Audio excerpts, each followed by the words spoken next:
I'm not going to lie, this year's NBA Cup games have lived up to the hype. So let's talk to our New York Post Knicks beat writer, Stefan Bondy, about how the Knicks lived up to their own hype with a 121-106 win against the Magic, and they're headed to the NBA Cup knockout round because of it.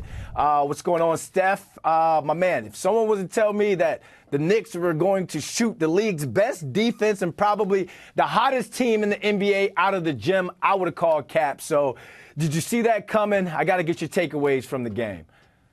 Yeah, I mean, I thought it was a good matchup for them. I didn't see that level of dominance happening, though. I mean, this game was over right from the middle of the first quarter. And then Mikal Bridges hit that shot at the end of the first half. They were up by 20, and it was just a runaway. I mean, listen, the Knicks have the number one offense in the NBA, and they showed it. They flexed that. And I gotta hear your take. What's your problem with the NBA Cup? As a football guy, I don't see a need for an incentive, an in-season incentive. The championship at the end, holding up the finals of the trophy, should be the incentive. Not LeBron James holding up the trophy like it's some sort of soccer tournament or something, the FA Cup or whatever. So Yeah. but I like the colors of the courts and all. I like to switch up, and if it's getting guys to play and play well, play instead of load management and all that, I'm down for it. I watched the game. I had fun. I know you was going to call me out just now like that, man. Okay, hey, I'm with you, man. Yeah. I feel like you should not be providing players incentives to actually come to work and play. And I was not a big fan of the tournament. Now, individually, game by game, I'm having fun watching it. Yep. But I don't think, the difference between this and let's say the FA Cup in England is that you're playing teams from different leagues that you don't play regularly. They're playing as part of their own regular season, the teams that they play anyway.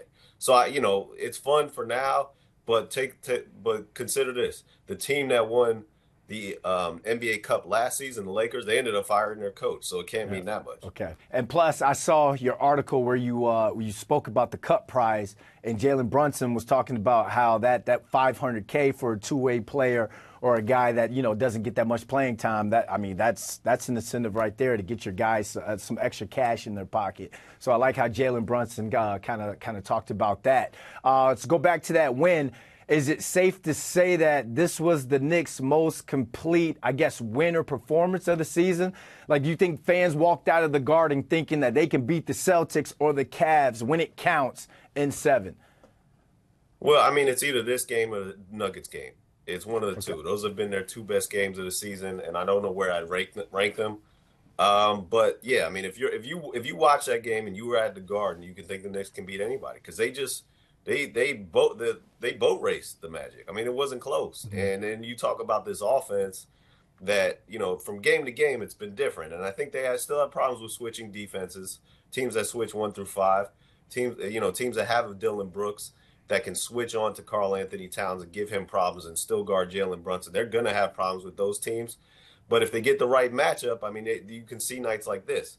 I do not think that the Celtics are a good matchup, though, for the Knicks right now until they figure out that switching element. Because as you saw in the opening game of the season, the Celtics did to the Knicks what the Knicks just did to the Magic. So they still have problems they got to work out. The Celtics are still the number one team in the NBA. There's no question about that. And all you need to know is that the Knicks had an opportunity to kind of keep their foot on the pedal last night. Yep. But if they did, then they won by 37 points or more, they would have had to face the Celtics in the next round of the NBA Cup, and they avoided that. Okay. They instead kind of let their foot off the gas, and now they play the Hawks. Okay, so in that knockout round, I was going to ask, like what's next? They play the Hawks, but you think they can win this tournament, this cup? Yeah, for sure. I mean, listen, they were actually the betting favorites heading into this, and I think part of that is because you have Tom Thibodeau, a guy who prepares for every game like it's a Super Bowl. And, you have a tournament like this that's in the regular season. Some teams aren't going to take it as seriously. The Knicks have taken every game seriously. It doesn't matter if it's the regular season, the NBA Cup, or the playoffs. That's just the way the coach is wired. So, yeah, I mean, I think they have the talent right now to do it. I think they're the favorite, certainly, to reach the final.